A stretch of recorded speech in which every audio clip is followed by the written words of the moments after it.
Olá, meu nome é Gabriel Sontag, sou pastor da Igreja Evangélica Luterana do Brasil. E você está prestes a assistir um vídeo chamado Ser Pastor na Pandemia, que faz parte de um projeto feito para o Facebook neste período de quarentena, onde são trazidos textos de pastores, teólogos e leigos do passado que enfrentaram dificuldades nos seus tempos e tiveram uma contribuição teológica sobre sofrimento e temas que envolvem esses períodos difíceis da humanidade. Nós trazemos para o bate-papo esses textos e começamos com o texto de Lutero. O texto de Lutero, 14 Consolações, que está neste livro. O volume 2 das obras selecionadas de Lutero está em português, um texto das 14 Consolações de 1520, em que Lutero endereça uma carta ao seu grande amigo Frederico da Saxônia. Esses primeiros vídeos que você vai assistir são relacionados a este texto, onde trazemos para um bate-papo o pensamento profundo de Lutero sobre o tema do sofrimento e como também Deus trata com o bem e o mal, Ele nos abençoa. Aproveite esse vídeo. Como o vídeo foi pensado para o Facebook, haverá momentos de interação com as pessoas que estão nos comentários, estão chegando, mas é um momento também de a gente refletir sobre temas importantes neste período de quarentena. Que Deus te abençoe com este conteúdo e que possa também favorecer e ajudá-lo na reflexão teológica neste período de quarentena. Aproveite também para curtir o canal e seguir esse conteúdo trazido com muito carinho para esse período de quarentena, período de pandemia. Que Deus nos abençoe através da sua palavra e também das experiências de nossos irmãos na fé durante o caminhar da história. Aproveite o vídeo. Bom dia, pessoal, como é que vocês estão? Começando mais um Ser Pastor na Pandemia. Comigo, Gabriel Sontag, e a gente está falando aqui de Cariacica, no Espírito Santo. E eu já dei início uns minutinhos antes para o pessoal ir aí conectando, né, na nossa live de hoje. E hoje vamos falar de um tema bastante interessante e também bastante polêmico para alguns, né, que é falar um pouquinho sobre o bem e o mal abaixo de nós. E Lutero vai fazer uma explicação, uma explanação do bem e do mal abaixo de nós, que é a visão dos condenados e aquelas pessoas que estão no inferno, né? Então é um tema aí bem interessante para esse nosso dia de hoje, né? Para também falar das outras lives, né? Se vocês têm interesse de assistir alguma outra live que a gente já falou aqui, que é a live, as outras lives falam um pouquinho sobre as outras imagens, né? E falam um pouquinho do contexto que a gente vai viver e vai conversar, né? O contexto é uma carta de Lutero a um amigo seu, o Frederico da Saxônia, um nobre, e ele vai receber então essa carta de Lutero com esses textos consolatórios, né? Que é chamado de 14 Consolações, 7 imagens ruins em contraposição às 7 imagens boas, né? E todas elas com provocações e textos de Lutero que nos fazem ter um contato assim bem interessante com alguns temas, né? Aí Lutero faz uma análise espacial, né? O mal dentro de nós, abaixo de nós, que é hoje, mas dentro de nós, à nossa frente, atrás, abaixo, à esquerda, à direita e em cima, né? Então vai ser uma caminhada assim bem interessante com o Lutero. Deixa eu ver aqui. Temos um tema bem interessante para hoje. O bem e o mal abaixo de nós é um tema talvez bem complexo para a nossa sociedade hoje. Falar um pouquinho sobre inferno, falar sobre condenação. Às vezes parece até um discurso, quando a Bíblia fala de céu e inferno. Hoje em dia as pessoas analisam muito como algo intolerante, algo difícil, né? E a gente quer abordar um pouco isso, né? E também falar um pouco sobre essa realidade, que talvez é uma realidade que nos desafia, né? É uma realidade que talvez deveria estar de novo na mentalidade, na mente dos cristãos com maior clareza, né? Acredito que a falar sobre inferno nos últimos anos se tornou algo às vezes que não está muito claro. Muito bem, vamos dar início a esse momento, né? Já me apresentei antes também na live, mas se alguém ainda for participar e assistir isso aqui e não me conhece, sou o pastor Gabriel e estou com esse trabalho Ser Pastor na Pandemia, através da Congregação Evangélica Luterana Esperança e também da Congregação Rei Jesus que eu atendo. Muito bem, a Alzira também entrou, seja bem-vinda. Né? Eu convido vocês, eu gosto de começar tudo que eu faço com uma oração. Eu convido vocês a também nós juntarmos as nossas mãos e falarmos com Deus em oração. Em nome do Pai, do Filho e do Espírito Santo. Amém. Querido e bom Deus, nós te louvamos e agradecemos por Jesus Cristo, nosso Salvador, que desceu ao inferno em nosso lugar e nos deu uma esperança de salvação e nos livrou da morte eterna. Te louvamos, Senhor, porque através da morte e ressurreição de Jesus, tu nos libertaste da condenação que era uma realidade para todos nós. Abençoa a nossa vida com teu Espírito Santo, para que agora sigamos em caminhada, uma caminhada que anda contigo e que possamos nessa caminhada sermos fortalecidos na fé e no amor para com o nosso próximo. Abençoa a todos nós nesse período de pandemia, aos que sofrem da enfermidade, aos que sofrem dos problemas econômicos, aos que sofrem tendo que lidar com exaustão nas linhas de frente de combate ao coronavírus. Abençoa a nossa vida em nome e por amor de Jesus. Amém. Muito bem. Vamos lá então, vamos dar início. Eu quero começar falando sobre nessa live sobre o inferno, começar falando um pouquinho da realidade do inferno como algo que, de uma certa forma, mudou no espaço e no diálogo no contexto brasileiro e talvez no mundo também. A gente tem hoje uma pergunta que eu acho que fica no ar, né? Bom dia para a Ângela, chegou ali e mandou um bom dia também. Eu acho que esse tema ele envolve muito o que a gente tem vivido no contexto teológico no mundo todo. Né? Já tem alguns anos que a pergunta que se faz é se alguém ainda fala de inferno. Né?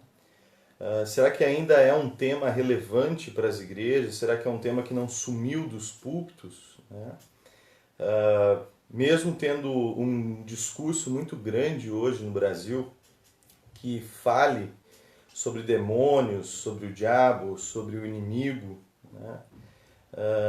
Falar dos demônios não necessariamente fez com que as pessoas falassem de uma realidade de inferno como condenação. Né? Em contraposição a isso, nós temos um discurso que já não fala mais, né? Não falando de inferno, um discurso que muitas vezes também deixa de falar do céu, que é a sua realidade oposta. Né? Então a gente tem um mundo que fala cada vez menos de condenação. Né? Falar de condenação é um tema que não é gostoso de ouvir. E não é mesmo. Né? E às vezes ele é excluído dos púlpitos, muitas vezes. Né? E se perde um pouco as noções bíblicas de justiça divina, né? De pecado, como o pecado tendo como consequência uma condenação ao inferno. Né? Então o discurso que a gente ouve hoje em dia, ele evita muito falar de inferno e com isso ele acaba se tornando um discurso que falta uma parte importante da pregação. Né? A pregação ela começa a andar manca, vamos dizer assim. Né? Porque falar da realidade da condenação faz parte da pregação da palavra como aquilo que é o oposto daqueles que vão para o céu, ou seja, de salvação, do discurso de salvação. Né? Eu lembro no tempo de faculdade que um professor falou assim que o grande trunfo do diabo era fazer as pessoas acreditarem que não existe inferno. Né? E é interessante essa colocação dele. Né? O inferno que não tem mais uma presença no discurso, ele começa a ser esquecido, ele deixa de ser temido. Né? Ele deixa de fazer parte de uma percepção maior que o texto bíblico traz, junto com essa questão do inferno. Né? Então, assim, o que eu pontuo nesse início, né, é que talvez o que a gente vai ver hoje em Lutero, né, já começa a soar estranho aos nossos ouvidos por uma ausência deste tema nas pregações, eu digo num contexto maior do Brasil, por exemplo. Né? A gente tem um discurso muito grande de demônios e de possessões e de espíritos malignos no Brasil, mas não necessariamente um discurso muito grande sobre inferno. Né? Se puxa aquela imagem demoníaca para o dia a dia, né, nesse discurso, mas se esquece de uma realidade de condenação. Né? E a condenação, ela se opõe no discurso, ela tem um contraponto positivo que é a salvação. Então, com isso eu quero dizer que quando a gente tem um discurso no Brasil que falta falar de condenação, é porque isso também é um sinal e um reflexo que no Brasil se fala pouco de salvação. Né? Então a gente tem essas duas realidades opostas, mas que elas fazem parte de um mesmo discurso, né? De uma mesma pregação. Né? O salário do pecado é a morte, e a morte eterna. Né? Então isso tudo, quando a gente for falar dessas bênçãos, dos bens e dos males, abaixo de nós, que é a imagem de hoje, nós vamos estar falando de Lutero, olhando a realidade da condenação e olhando para essa realidade com muita franqueza, com muita clareza e com uma percepção importante sobre o que a Bíblia também apresenta sobre Deus. Né? Em todas as imagens, quem acompanhou algumas até aqui, percebeu que Lutero, no fundo, através de cada imagem, nos mostra um cuidado gracioso de Deus em diversas coisas que a gente vive. Então esse é um ponto importante. Né? Falar de inferno hoje, ele começa a soar como algo estranho, né? Aos nossos ouvidos, e isso é preocupante. Né? Não deveria ser. Né? Eu não quero aqui ser tão generalizar tanto e dizer que não se escuta mais. Se escutem algumas pregações, né? Mas eu quero dizer assim, num contexto geral. Né? Num contexto geral, espanta cristãos não estarem acostumados a pelo menos considerar, ouvir e perceber que o inferno é uma realidade. Né? Eu estou lendo um livro, e com isso eu quero concluir esse início. Deixa eu pegar ele aqui.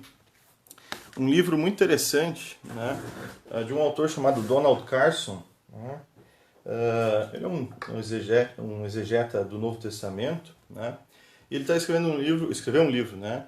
A Intolerância da Tolerância. Né? E aqui fala um pouco desses discursos, né?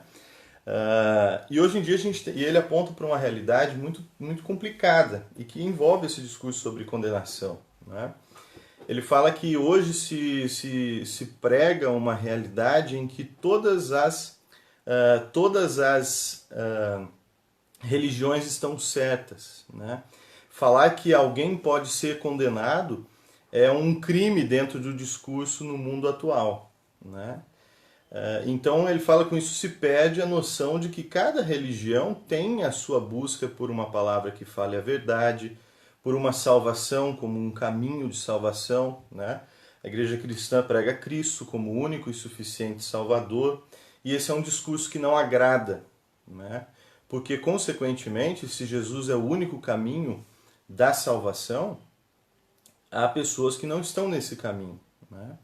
Assim como alguma pessoa de uma outra religião vai dizer que o caminho que ela prega é um caminho que leve à salvação. Né? E o Carson ele fala dessa realidade que ele está falando de tolerância. Né? A tolerância é eu coexistir com algo que eu conviver com coisas que eu não concordo e não concordar com tudo. Né? Então acho que isso é importante para a gente começar esse diálogo. Né? Porque talvez vai ter pessoas que vão dizer assim, nossa, esse discurso é demais para mim. Ou esse discurso de inferno ele não entra no meu pensamento. Né? Aqui nós não estamos falando, e não vai ser falado, como se todos os caminhos levassem ao mesmo lugar. Né? Vocês já perceberam isso, e Lutero é muito enfático nisso, né? Em que Cristo é o caminho. Né? de salvação. E é isso que estará em contraste com a realidade do inferno aqui. Beleza? A introdução ficou longuinha, né? Deixa eu ver quem entrou aqui. Deixa eu voltar um pouquinho que acho que tem mais para cima. Dari Hermes entrou, seja bem-vindo. Belmir, seja bem-vindo. Né? Bom dia para você. Isaura, seja bem-vinda. Marinete. A Ludmar, tudo bom? Seja bem-vinda. E a Josi Krause, né? Seja bem-vinda também. Bom dia. Bom dia para todos vocês. Então a gente começou falando um pouquinho desse início, né? Do que é o inferno no discurso hoje aqui no Brasil, pelo menos na minha opinião, né? E um pouquinho também sobre a realidade do inferno como uma realidade que faz parte do discurso cristão. Né?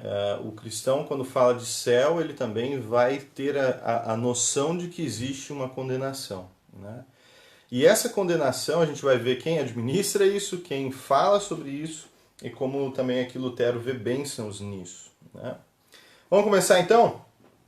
Se vocês tiverem alguma pergunta, eu sei que esse tema talvez levante perguntas, né?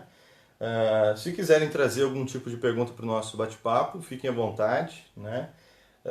Eu vou responder na medida que eu conseguir responder, e fiquem à vontade então para participar. Vamos lá? Mal abaixo de nós, a primeira imagem do dia de hoje, a quarta imagem na sequência de Lutero.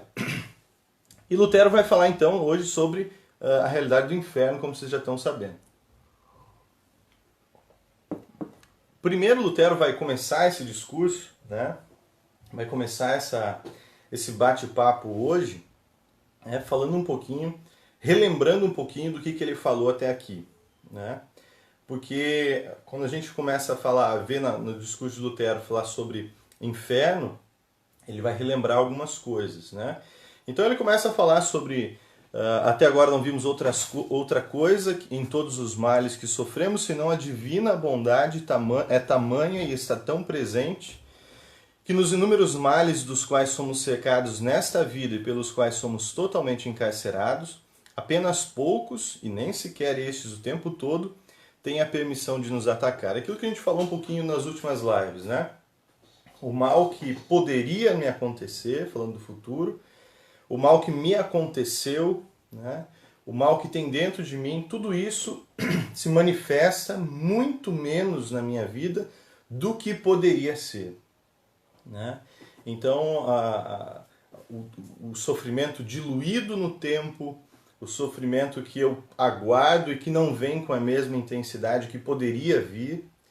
Então ele fala que Deus evita o mal em nossa caminhada em todos os momentos. Tudo que nos acontece é a milésima parte, Lutero gosta de falar assim, é a milésima parte do que eu mereço. Né? Então, isso está muito forte dentro desse discurso de Lutero. Né? Então aqui ele relembra isso para começar a sua análise sobre o inferno. Então ele dá uma resumida nesse início. Né? E agora ele vai pontuar os dois males que estão abaixo de nós. O primeiro é a morte e o outro é o inferno. Né? Quando Lutero fala sobre morte, ele vai falar um pouquinho sobre a morte que os outros sofreram. Né? A morte que alguma outra pessoa sofreu e que serve para nós observarmos na morte do outro, e mortes aqui ele cita mortes terríveis, como enforcamentos, né, estrangulados, enforcados, mortes à espada, e por aí vai, uma lista enorme de coisas. Né? Num primeiro momento ele observa essas mortes terríveis e ele diz, aquilo é o que eu mereço. Né? E eu talvez não passe ou não passarei por males tão grandes como aqueles, né?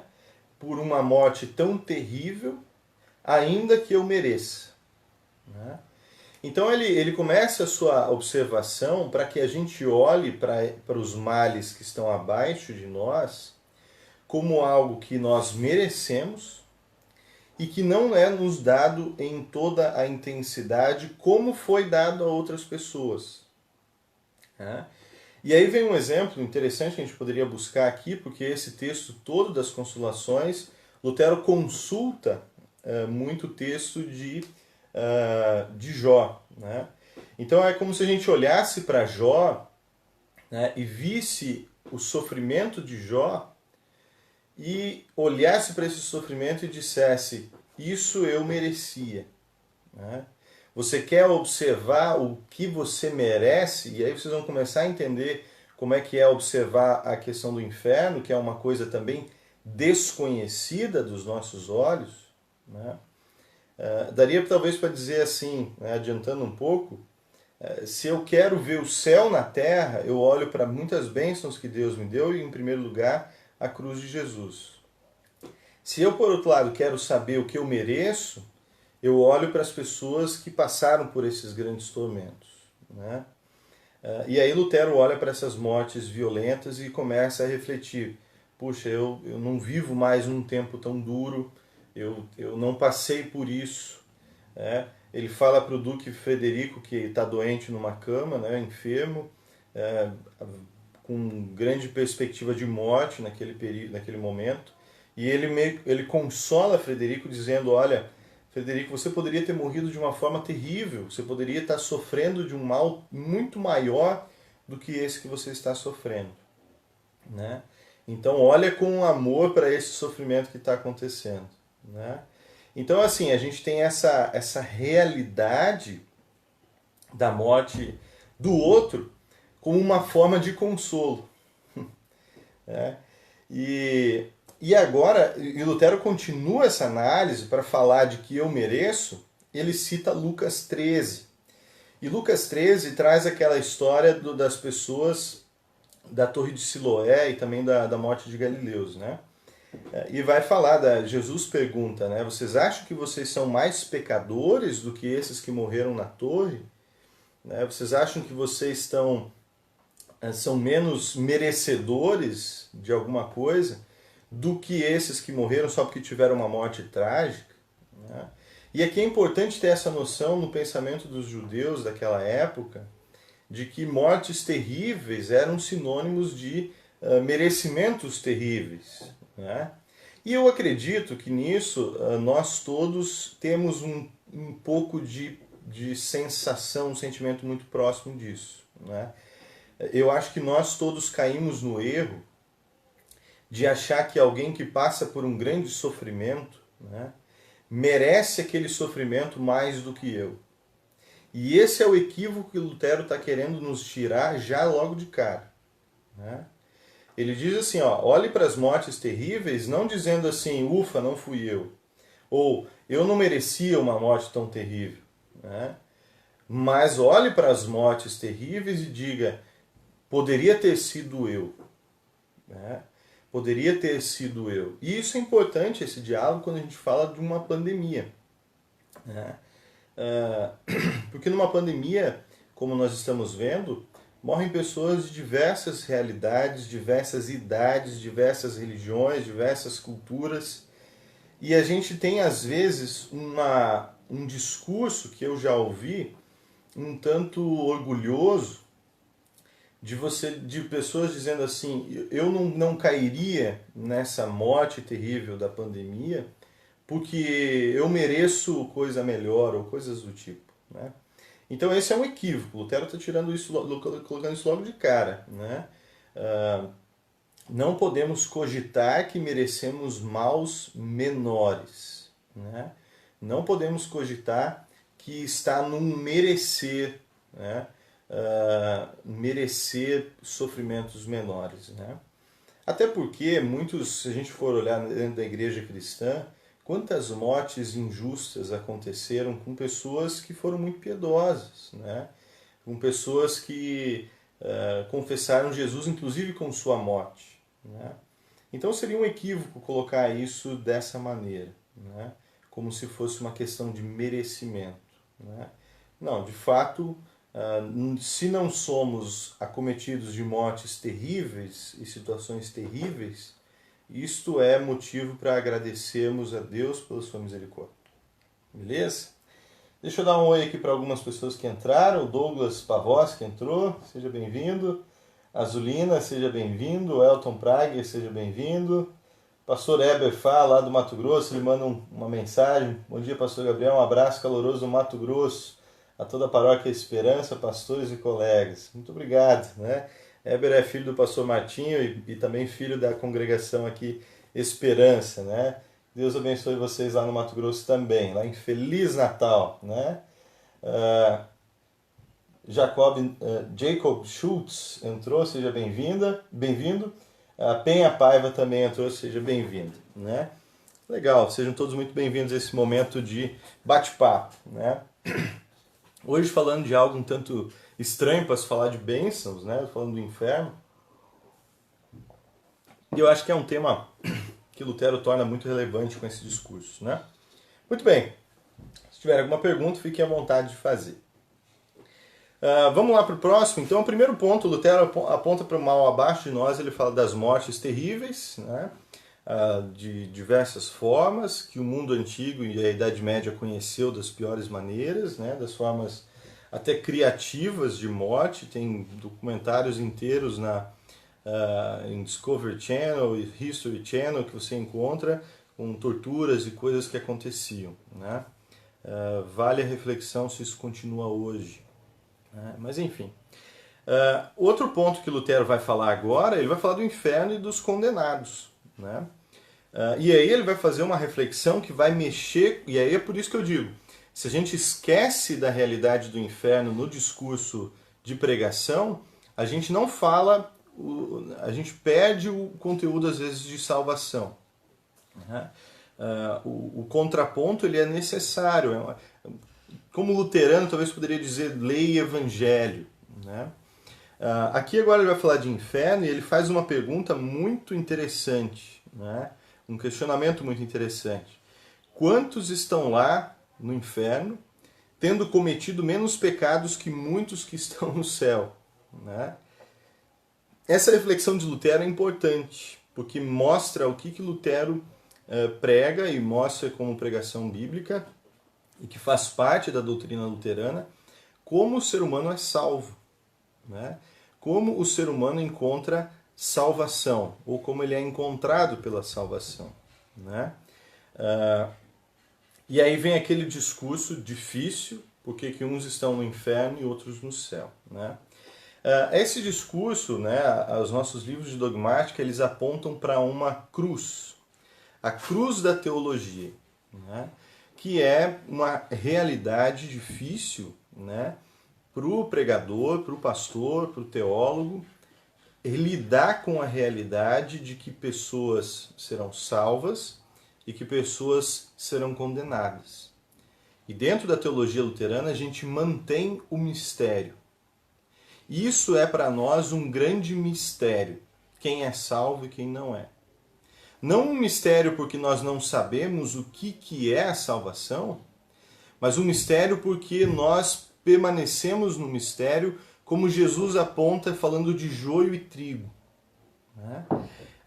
Porque tentando explicar um pouquinho para ficar um pouco mais claro, né? O que é salvação? Salvo é todo aquele que crê, como diz João 3,16, né? Porque Deus amou o mundo de tal maneira que deu o seu único Filho para que todo aquele que nele crê não pereça, mas tenha vida eterna. Para Lutero é muito claro que salvação envolve crer em Cristo. E é o que a igreja luterana e igrejas cristãs pregam. A salvação vem por crer em Jesus. E aí vem um discurso muito grande, que foi muito presente desse período da vida de Lutero, principalmente, que é o que fazer então com as boas e más obras, né? Porque o céu não é merecimento, né? O céu não é merecimento, porque a condenação é que é uma realidade. Então o céu ele sempre é um dom, ele sempre é um presente. A salvação em Jesus é um presente. Para dar um exemplo, né? O homem ao lado de Jesus na cruz. Ele não teve tempo de fazer coisas melhores, ele não teve tempo de fazer outras coisas, e ele seria talvez um forte candidato para quem acredita na ideia de que más obras e boas obras, ou pecado e não pecado, coisas boas e coisas ruins, ele seria um colecionador grande de fatos difíceis e maldades em sua vida. E a ele Jesus diz: hoje mesmo estarás comigo no paraíso. É uma realidade de condenação para salvação. Por quê? Porque ele manifestou fé em Jesus. Assim como muitas pessoas chegam a Jesus e Jesus diz: a tua fé te salvou. Não as tuas obras, não porque você merece, a tua fé te salvou. Ao mesmo tempo, Jesus tem uma outra pessoa do lado dele que não manifestou nenhum tipo de credulidade em Jesus, nenhum tipo de fé em Jesus. E esse tem silêncio de Jesus. Jesus não rebate as acusações dele. Jesus silencia a este e fala com aquele. Então a gente tem uma realidade de céu e inferno ao lado de Jesus na cruz, que não envolve obras, porque os dois foram condenados pela justiça humana, a justiça da realidade do povo judeu, que condenou aqueles dois bandidos. Então a gente tem Cristo entre céu e inferno nos dois personagens que estão ao lado dele. Então o que é salvação? Por que Lutero olha para o inferno e diz assim: agradece porque tem pessoas que fizeram menos males do que você que estão lá? Porque o bem e o mal feito não são a característica pela qual, ou através disso que Deus nos salva. Deus nos salva pela fé em Jesus. E aí torna essa situação toda muito, muito importante dentro desse discurso. E aí viria outras perguntas, eu vou adiantar só uma delas, que é a pergunta sobre quem então vai estar no céu e quem vai estar no inferno. É um mistério. Jesus aponta para joio e trigo. O joio e o trigo crescem juntos, são alimentados pelo mesmo solo, são regados pela mesma chuva, e que no final quem vai selecionar, quem vai ver quem é joio e quem é trigo, são os anjos de Deus no juízo. Então não dá para ninguém ser condenado no discurso, na pregação, não pode condenar uma pessoa em específico. Alguém talvez diria também, não dá para dizer que uma pessoa está salva. De fato é, porque nós não conhecemos o coração. Para nós todos é um mistério, mas para Deus não é mistério. Beleza? Então a salvação, Lutero olha para o inferno e diz: tem pessoas que estão lá que pecaram às vezes muito menos do que outras que estão aí e vão ser salvas. Porque o ponto determinante é a fé em Jesus. É isso que está dentro do discurso de Lutero. Muito menos do que merecemos são os sofrimentos da vida. E a vida, sim, que tem sofrimentos menores do que aquilo que está no inferno. Deixa eu ver, mais algumas pessoas entraram aqui. O Yuri entrou, seja bem-vindo. A Penha mandou uma mensagem: bom dia, pastor Gabriel, paz de Jesus Cristo, paz de Jesus para você também. Pastor Josué Fernandes Colaldi, seja bem-vindo. A Juliane Camila e Cleon Massuqueto, lá de Imbituba, sejam bem-vindos. A Juliane foi minha colega de escola, Roberto Schultz, seja bem-vindo, pastor Roberto, e também Diego Vinícius, seja bem-vindo. A gente está falando um pouco dessa realidade um tanto difícil de que Lutero aponta, tentando colher bênçãos e uma reflexão positiva disso tudo. Depois Lutero vai concluir essa primeira imagem, falando um pouco de Mateus 11, falando que ele continua o diálogo dele, falando um pouquinho dos sofrimentos e também da incredulidade, colocando a imagem de pessoas que não creram em Jesus dentro do discurso de Jesus.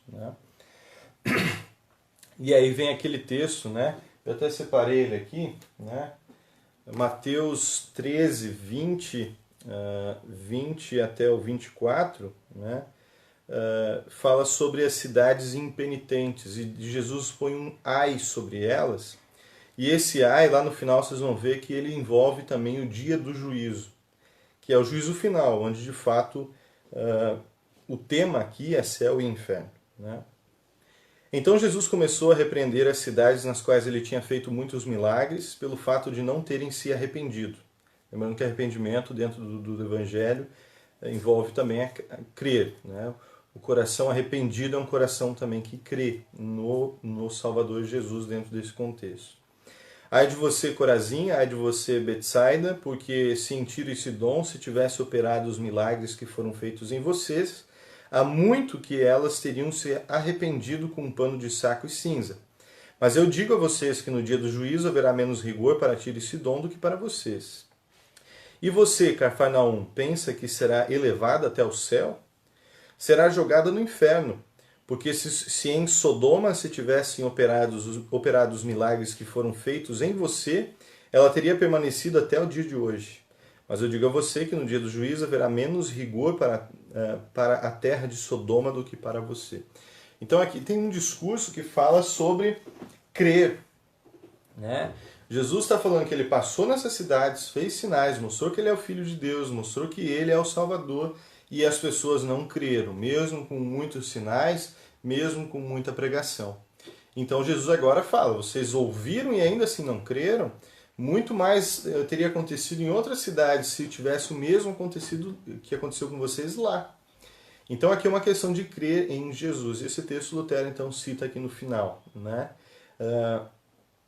Portanto, né, Lutero vai terminar isso aí, dizendo, vemos, portanto, quanto louvor e amor devemos ao nosso excelentíssimo Deus em qualquer mal desta vida, porque é apenas uma gota dos males que merecemos, os quais o próprio Jó compara ao mar e à areia do mar. Ele fala de um texto de Jó, que Deus põe um limite ao mar através da areia da praia, né? Até que venham até aqui as suas ondas ameaçadoras, né? Muito bem, essa é a primeira imagem. Lutero vai falar sobre o mal que não me acontece, né? E isso é uma bênção, né? O inferno, a todo aquele que crê, o inferno não é uma realidade que será experimentada, mas somos libertos do inferno, né? Alguém uma vez comparou uma linguagem muito interessante, né? Não me recordo agora qual foi o teólogo que falou isso, mas falou assim, para o cristão, a terra é o mais próximo do inferno que ele vai viver. E para o não cristão, para aquele que não crê em Cristo, a terra é o mais próximo do céu que ele vai viver, né? Em comparação com o fato de que o cristão não experimenta o inferno porque Deus o livra, e o não cristão está ainda num tempo de graça em que ainda não é o inferno, né? Então tem essas duas realidades. Eu acho muito interessante essa comparação para a gente entender um pouquinho. Beleza? Quem está aí online ainda? Temos aí várias pessoas aí, algumas ninguém entrou agora. Acho que o Diego foi o único que o último que eu comentei, né? Muito bem, gente. Fiquem à vontade, sejam sempre participativos, né? Legal isso aí também. Vamos para a próxima? O que vocês acham? Vocês têm alguma pergunta sobre esse início? Apesar que a próxima a gente vai rever alguns assuntos, mas agora vamos falar um pouquinho da justiça de Deus, né? E eu acho que essa imagem boa, ela tem inclusive o texto dela é um pouquinho maior. Ela tem algumas imagens, alguns comentários muito interessantes, né? Vamos lá então, o bem abaixo de nós. O bem, né, abaixo de nós. Lutero vai começar essa imagem, né, nos mostrando o que ele vai fazer nesses próximos textos. E ele vai falar que agora nós vamos ver coisas fora de nós, né? Por quê? Porque até aqui, passado, futuro, o bem e o mal dentro de mim, eles são coisas muito da nossa vida, da nossa experiência, do nosso futuro, do nosso passado, do nosso ser com o bem e o mal dentro de nós, né? E dentro disso, né, agora ele sai de dentro de nós para falar fora de nós. Então ele vai falar do inferno, e aqui do inferno ele fala de outras pessoas, vocês já perceberam isso na primeira, vai falar depois de inimigos e amigos, nas duas próximas imagens, e por fim, a última imagem do bem e o mal acima de nós. Né? Eu vou responder essa pergunta já agora do pastor Alex. Né? Bom dia, pastor Gabriel. Essas tuas preleções são de alguma das obras selecionadas de Lutero? São sim. Né? Em outras lives acho que eu já mostrei, deixa eu mostrar aqui de novo. Né? O texto está nas obras selecionadas de Lutero, uma produção das duas editoras Sinodal e editora Concórdia, da CIL, né? A Comissão Interluterana de Literatura. E essa aqui é a obra número 2, escritos de 1520. Tá, pastor? Se quiser conferir, se estiver em casa, ele é as 14 consolações, esse texto de Lutero. Ali você vai encontrar, então, que Lutero, o texto na íntegra de Lutero traduzido para o português. Né? E também uso esse outro livro aqui, Lutero como Conselheiro Espiritual. Essa é uma publicação da editora Vida Nova. Né? Foi traduzido no tempo do aniversário de 500 anos da Reforma. Né? Então é uma produção, um fruto da Reforma dos 500 anos aí, beleza? Então vamos lá, o bem abaixo de nós. Né? Lutero agora olha para mortos e condenados. Né? E agora, como a imagem é o bem, né? A gente começa a olhar bênçãos nessa realidade. Né? Lutero vai observar nossa grande vantagem. E aí é importante observar essa linguagem aqui, ela é uma linguagem que talvez, para o contexto de hoje, algumas palavras têm sentidos um pouco mais intensos. Né? Vantagem talvez seja uma delas. Né? Porque vantagem talvez no nosso discurso hoje seja contar vantagem, ou um discurso mais orgulhoso. Né? Lutero está falando sobre vantagens nítidas de que aqueles que não são condenados não vão experimentar. Então eu estou em vantagem, né, diante daquele que foi condenado. Né? Lutero começa a observar essa vantagem. Né? Mas por que Lutero observa vantagem? E esse discurso todo do bem abaixo de nós, ele é um discurso muito importante porque ele vai falar de justiça divina. Né? Então, por que Lutero vai falar de nossa vantagem? Porque essa observação da vantagem, primeiro que eu observo que essa vantagem não é um mérito próprio, mas é a misericórdia de Deus. E, portanto, se essa vantagem é misericórdia de Deus, essa vantagem não pode me levar à soberba. Não pode me levar a um discurso soberbo, egoísta, num português bem dizido, né? Não contar vantagem, não ser metido. Né? Não me deixa metido. Né? Em Bituva, essa expressão era muito comum, né? Você falar de ser metido. Né? Hoje em dia já não é tanto. Né? Então, o capixaba falaria ser muito para frente. Né? Então a gente tem essa ideia por aqui, mas que não deve ser confundida. Né? A gente não tem que olhar como soberba. Né? Até porque o tom de Lutero sempre é muito mais de eu olhar para aqueles condenados e me ver lá, né? Me ver condenado lá. Isso foi a imagem anterior. Então a gente tem que ter essa noção, né? Para não nos tornarmos egoístas com esse discurso. E esse discurso leva à gratidão. Né? Então, olhando para o inferno, Lutero diz, eu preciso ser grato de observar aquilo que Deus me preservou. Eu preciso ser grato porque eu olho para o inferno, eu vejo que eu mereço e eu não estou lá, eu sou grato. Estou em vantagem. Uma vantagem que é graça e misericórdia de Deus. Tá? Então, aqui é importante ter essa clareza. Né? Olhando agora um próximo ponto, né? A gente vai ter agora uma linguagem muito bíblica. E lembrando que Lutero é um grande estudioso dos Salmos.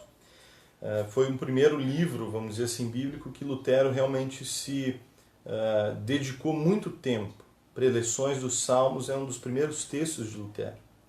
E dentro dos Salmos a gente tem uma linguagem muito de vingança. talvez vocês já observaram isso, né? De que Davi ele derrama, ele vomita sua vingança sobre Deus e entrega a Deus a vingança, né? Que Deus destrua seus inimigos, que Deus destrua aqueles que lhe querem causar dano, aqueles que querem destruir o povo de Israel. A linguagem é muito destrutiva de batalhas, de guerras, inclusive, né? Algumas até mais intensas, é até uma tortura que aparece nos versículos. E nós, como cristãos ocidentais do século XXI, ficamos horrorizados com o texto bíblico falando sobre isso. Mas tem um ponto importante aqui, né? Davi entrega a vingança para o único que é justo, que é Deus, né? Então, os salmos de vingança, eles mostram justamente o caminho, o qual é o caminho que nós deveríamos seguir. Ou seja, eu abro mão de uma vingança, eu abro mão de fazer justiça com as minhas mãos, porque as minhas mãos são injustas, e Davi é um grande confessor de pecados, ele tem vários salmos de confissão, e eu coloco nas mãos justas, para que as mãos justas executem a vingança. E quando essa vingança acontece sobre os inimigos, eu sou grato a Deus porque vingou e não me permitiu vingar os meus inimigos. É mais ou menos nessa linguagem, né? E isso vai ficar muito claro no texto de Isaías, por exemplo, né? O texto de Isaías tem muito isso, né? Deus diz, eu vou usar tal rei como o meu braço direito. Mas ai desse braço direito que está sendo um objeto de juízo para o meu povo, porque ele também não sairá impune, né? Então, essa linguagem, né, de que Deus pune os inimigos, ela é uma linguagem muito presente nos discursos de Davi e alguns outros discursos bíblicos, inclusive de profetas, como o profeta Isaías, né? Nos serve de grande advertência, né? Temer a Deus e o louvor a Deus por nos preservar, né? Antes de passar para um próximo ponto que eu acho muito importante falar aqui, talvez a pregação aos mortos seja um ponto de interrogação nesse texto todo, né? O que Cristo prega aos mortos é um grande ponto de discussão, né? Uns pregam dizendo que Jesus foi lá contar vantagem, né? Se mostrar ressurreto, né? Outras linhas interpretam como se Jesus sofreu o inferno em nosso lugar, né? E aí a ressurreição é o ponto em que ele vive a exaltação total, né? Dentro desse discurso, né, não querendo tomar posição, mas mostra justamente essa posição de Jesus entre os condenados, né? Jesus ele se coloca entre os condenados quando ele desce ao inferno, né? E a presença dele, de qualquer maneira, é uma presença terrível ali, né? Porque ele é aquele que entra no inferno não para tirar ninguém de lá, né? Porque aqueles que já estão condenados, a condenação é uma realidade eterna, né?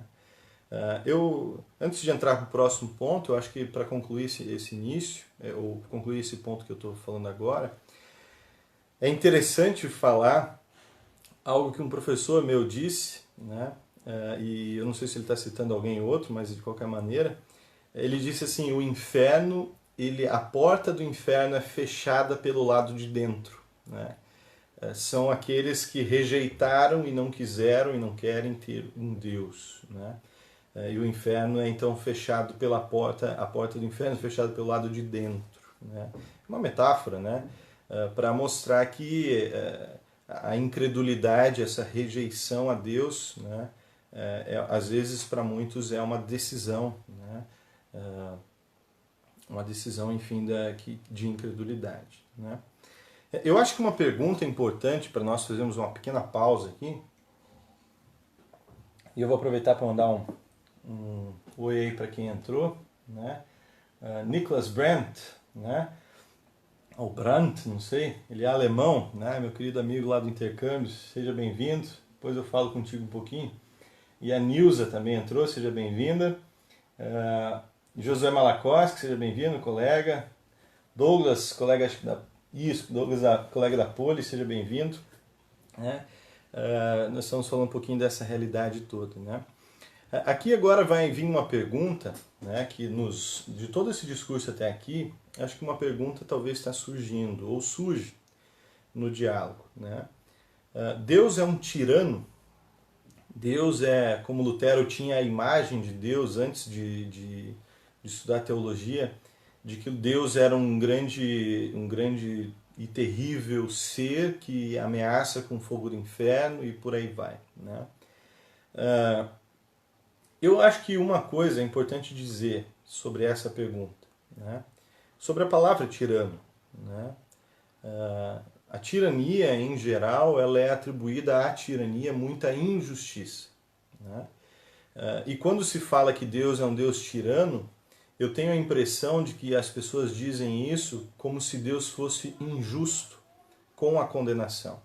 Né? Eu acho que isso está muito presente quando se julga Deus, como um ser tirano. Como se Deus fosse injusto na sua forma de salvar e condenar. Né? Curioso disso tudo é que quem fala isso são seres injustos. Né? Todo ser humano é um ser injusto por natureza e por nascimento. Nascemos injustos, nós somos injustos nos nossos modos de agir, de pensar. Muitas vezes isso acontece. E nós queremos julgar Deus sendo Ele justo ou injusto. Né? Eu acho importante ter essa noção dentro dessa pergunta.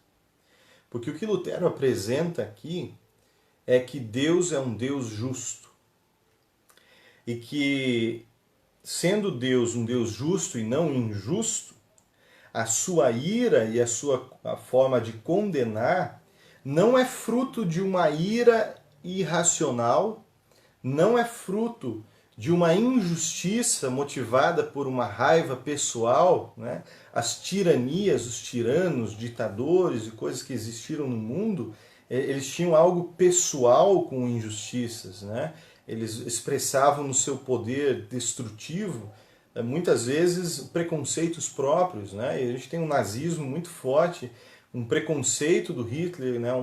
uma destruição de um povo, de um judeu, como uma ameaça natural a um povo, e aquela ideia toda. Né? Deus não age dessa maneira. Né? Deus, a ira de Deus, e aí entende-se ira por a condenação que Deus, que alguns se destinam,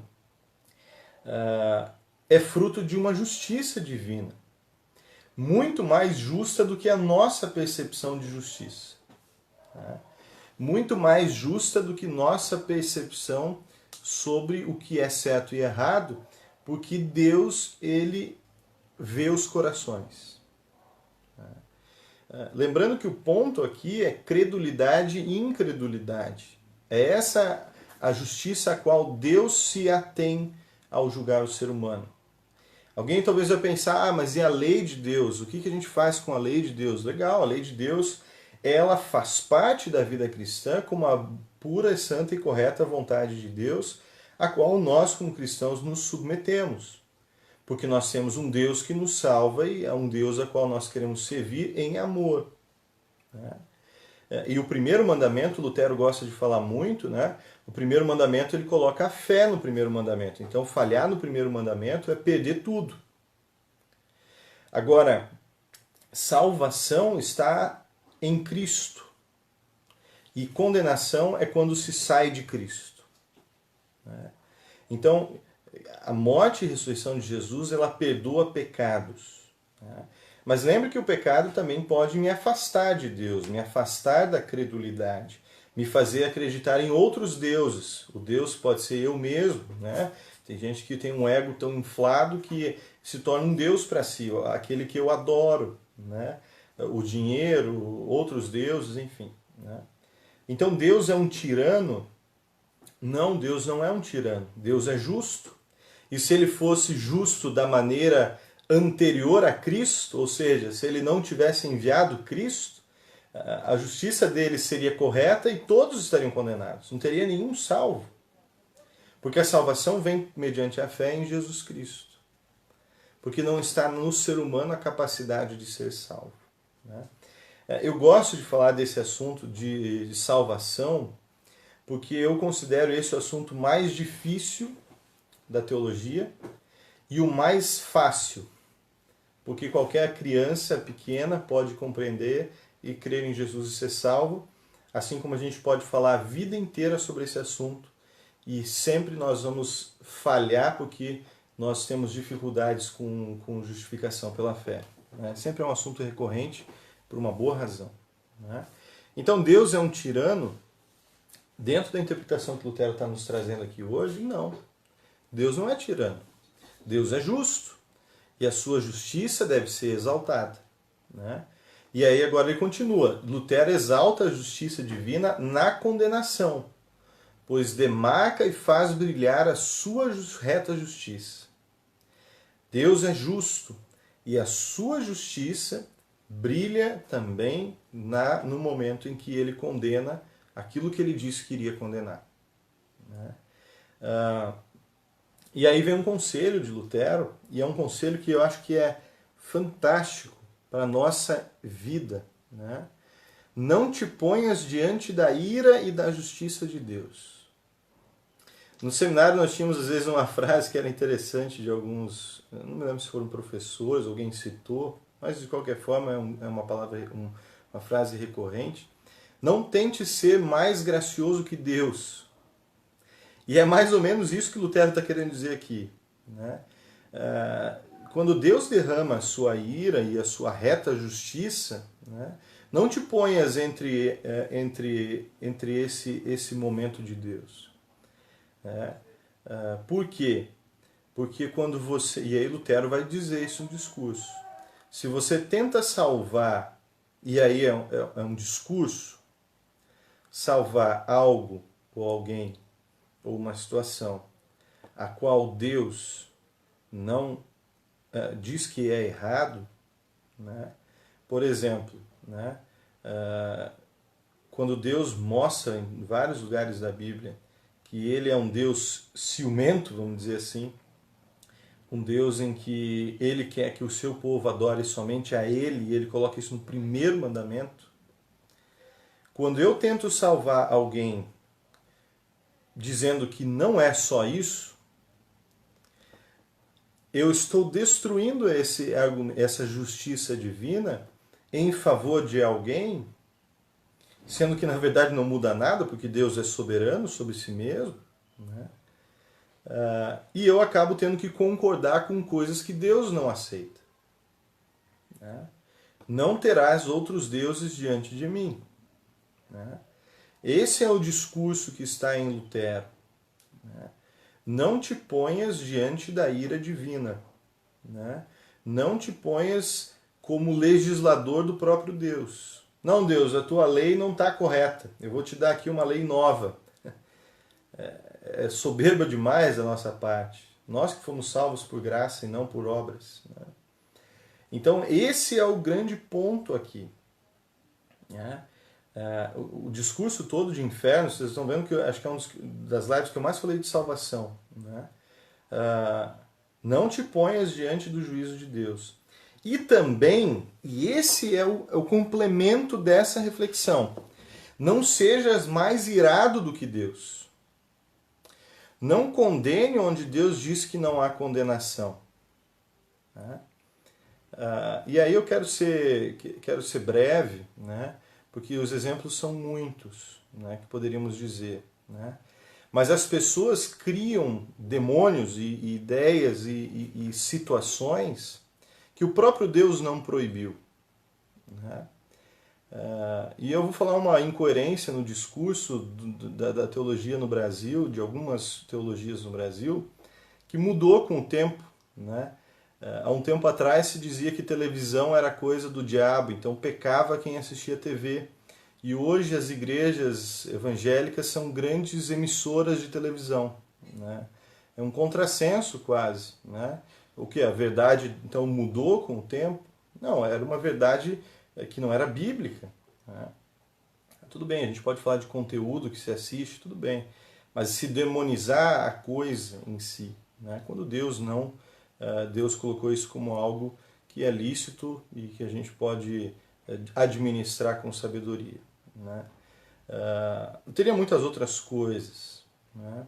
Mas se às vezes também acontece, né, de se pegar um dos pecados dos 10 mandamentos e se exaltar esse pecado como se ele fosse pior que os outros. Isso também acontece às vezes nos discursos, e cada geração da igreja às vezes vive isso de uma forma diferente, né?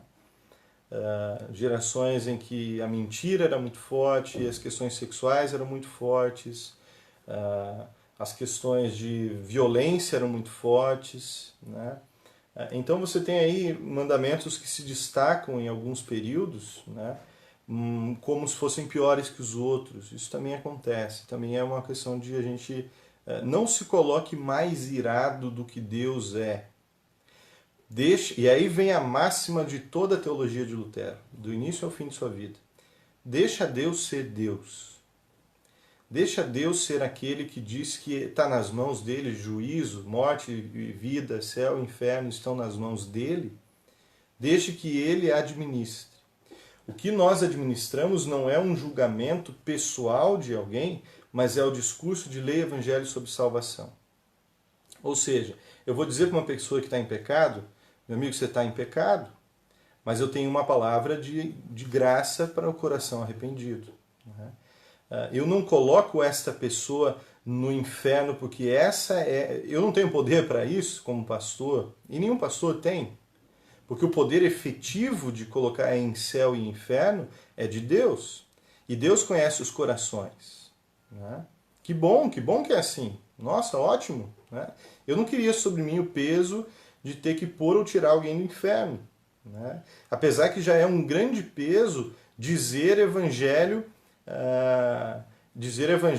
quer seja oportuno, quer não, como é também algo do ministério, né? Mas falar sobre salvação é um desafio, né? E falar sobre salvação já é um desafio suficiente. Muito mais é aquele desafio de querer julgar quem vai para o céu, quem não vai. Esse julgamento ninguém pode trazer para si. Deixe para Deus, deixa Deus ser Deus. Então o conselho de Lutero: não seja demasiadamente gracioso, que você acaba sendo mais gracioso que Deus, né? Você está querendo ser mais gracioso que aquele que é o sumo bem, aquele que é justo, aquele que é perfeito, aquele que mandou seu próprio filho para morrer. Nós não fizemos isso e queremos ser mais graciosos que Deus.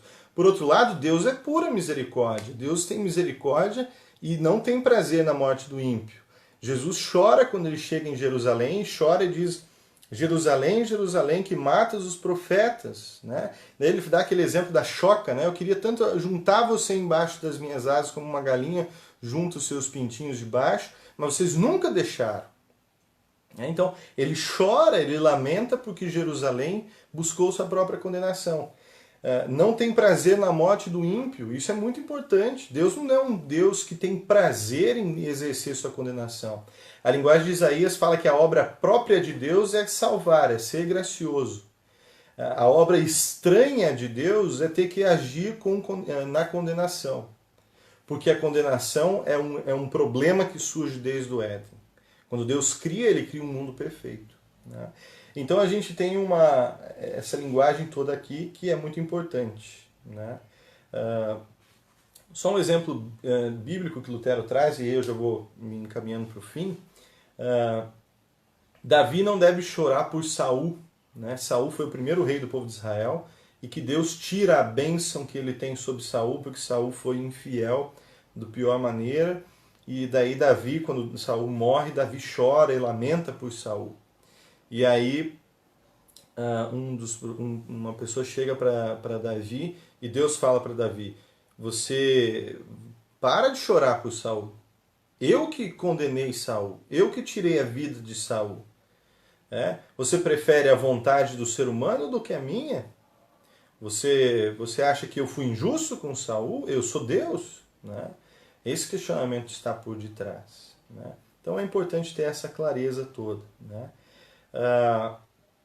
Justificar fora de Cristo, tentar salvar uma justificativa fora de Cristo, é necessário aceitar o pecado como se não ferisse a vontade de Deus, né? Portanto, é perigoso esse caminho. E aí, por fim, e aí para concluir, devemos também nos alegrar quando Deus destrói o pecado em nós. Nós somos pecadores, todos nós, de igual modo, né? Alguns desses pecados se manifestam mais visivelmente, mas quem pode controlar a nossa mente com as nossas ideias, com aquilo que a gente pensa? E muitas vezes Deus coloca situações na nossa vida que é como se destruísse alguma situação, algum pecado, alguma coisa que às vezes a gente se enreda, vamos dizer, igual gaúcho, né? A gente se enrola, né?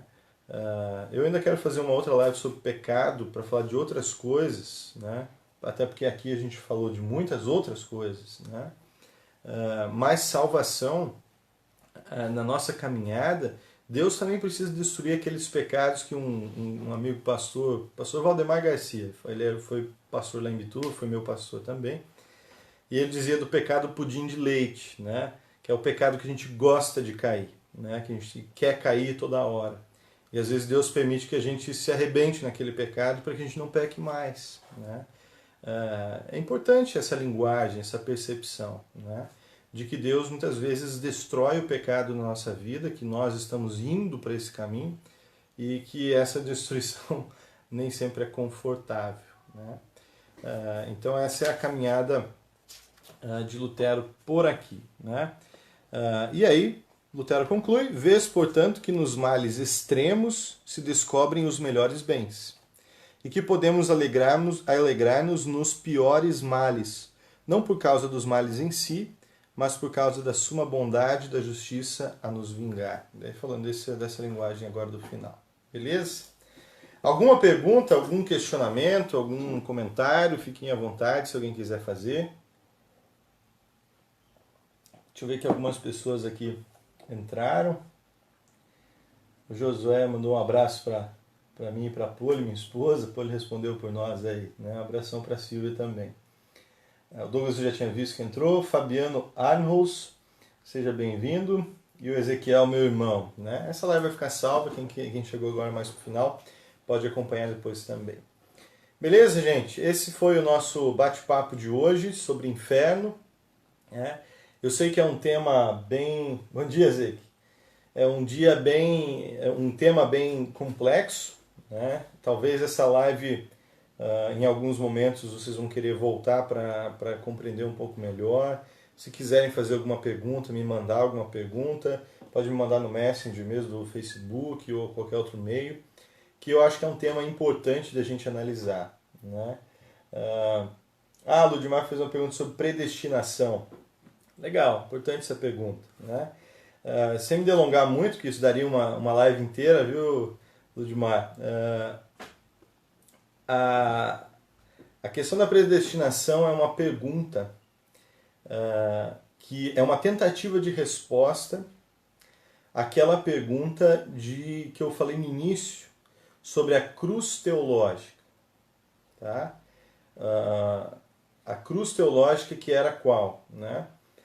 Por que alguns são salvos e outros não? E eu comentei que a Igreja Luterana mantém o mistério, né?